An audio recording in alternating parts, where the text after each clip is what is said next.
And I am proud to be a Malayali, proud to be a South Indian.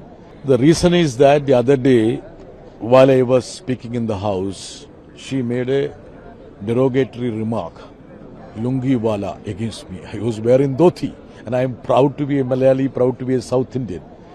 And these are all part of our attire, culture. And but such stereotype usages are made in a derogatory manner and to stereotype people. And such othering process using such a slur is not acceptable. And I feel that the House should take a view on this. That's why I have moved a privilege notice against her. I have nothing against her, of course. And Parliament logjam, Kharge call Jharkhand style separate issue, says not changing goalpost, repeat 3 demands.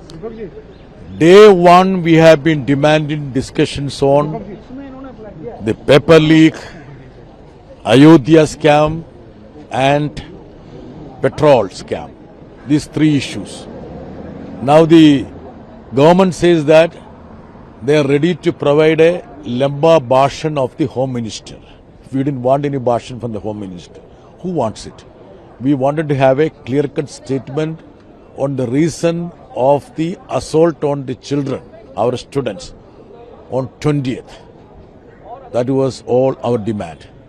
They don't want to fulfill any demand. And we also had raised a point that there should be a comprehensive discussion on Ayodhya. Now the government, the Prime Minister, the Home Minister have virtually run away from the House. Now they say that we have changed the goalpost. The goalpost was always there. The only thing is that through the goalpost, Dharmendra Pradhan exited. That was only what happened.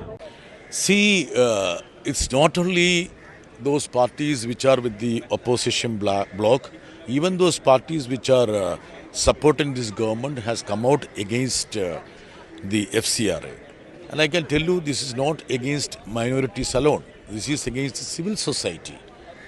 It's a weapon that is used to regulate the voluntary organizations, and it is not intended to regulate the FCRA. Our problem is that, see, beyond the threshold, it is affecting, denting the fundamental rights of a citizen. You have a right to form an association, to function it. If somebody is getting FCRA, let them regulate that. We have no problem. There have been many amendments on that. But now, they want to strangle those organizations which are getting FCRA and also to regulate them. That is not acceptable. Many of the clauses are draconian in nature.